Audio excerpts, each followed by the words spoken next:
C'est en mars 2006 que je créai BRAC, un regroupement de radioamateurs désirant participer dans le lancement de ballons en haute altitude.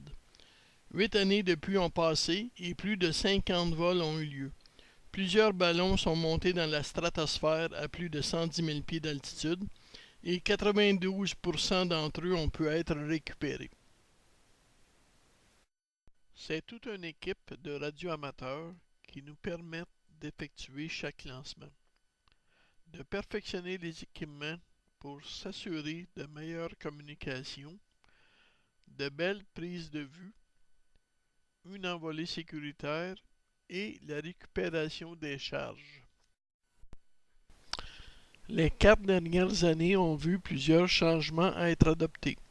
Les enveloppes de nylon ont été abandonnées pour alléger les modules.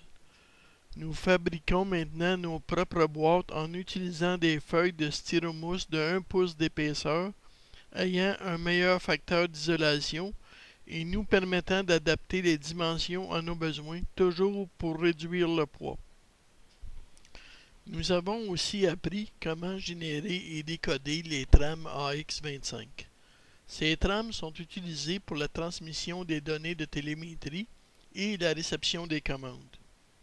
Avec cette technologie, nos contrôleurs de vol sont plus performants et peuvent prendre certaines décisions lors d'un vol. De très petits radios, moins dispendieux, sont maintenant utilisés et sont allégés au maximum. Les piles lithium polymère ont été adoptées, nous permettant le meilleur rapport poids-performance et de plus, elles peuvent être rechargées en moins d'1h30. Nous avons trouvé de bons GPS et pouvons désormais atteindre de plus grandes altitudes. La prise de photos et de vidéos est sans contredit l'une des facettes la plus captivantes de cette activité. La GoPro Hero 3 Black Edition permet maintenant des prises de vue à grande vitesse avec un angle de vue ajustable, permettant de ne plus déformer l'image malgré son objectif fisheye. Elle est 20% plus petite et plus légère que le modèle précédent. Des caméras digitales moins dispendieuses et très petites donnent également des résultats surprenants. Ces améliorations nous permettent de les intégrer plus facilement dans nos modules.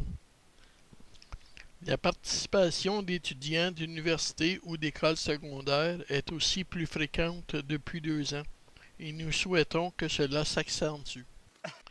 Voici quelques belles photos prises par le ballon. Le golfe de Sainte-Madeleine sur l'autoroute 20, la pointe Allard ou le bec du Canard près de Drummondville, le mont Saint-Hilaire avec à son sommet le lac Hertel, et enfin un survol de milliers de piscines au-dessus de Saint-Jean sur le Richelieu. Nous avons déjà pris des dizaines de photos à des altitudes d'environ 60 000 pieds, sur lesquelles nous pouvons déjà voir l'aspect de courbure de la Terre.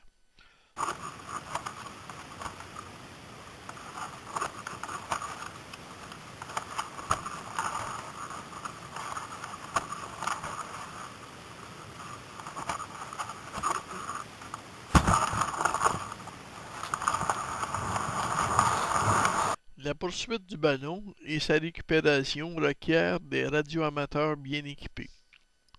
Ainsi, dans leur véhicule, en plus des récepteurs radio, ils ont un ordinateur portable sur lequel ils reçoivent, en plus de la position du ballon, sa vitesse, son altitude, sa direction.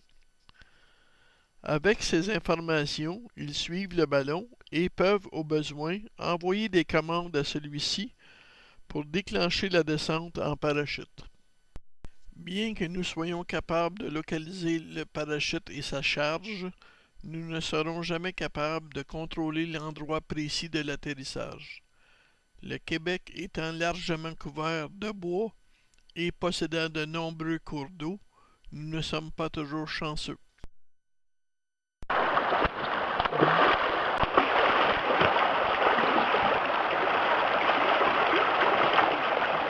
Nous n'avons jamais eu de difficulté d'accès à la propriété privée et, dans la majorité des cas, Nos hôtes sont bien accueillants et participent même parfois à la récupération, allant jusqu'à nous prêter un VTT ou une embarcation.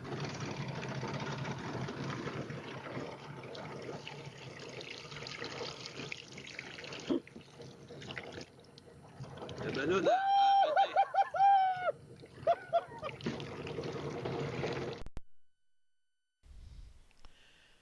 Les lancements ayant lieu en matinée vers 10 heures, il n'y a donc aucun arrêt pour le repas en cours de poursuite.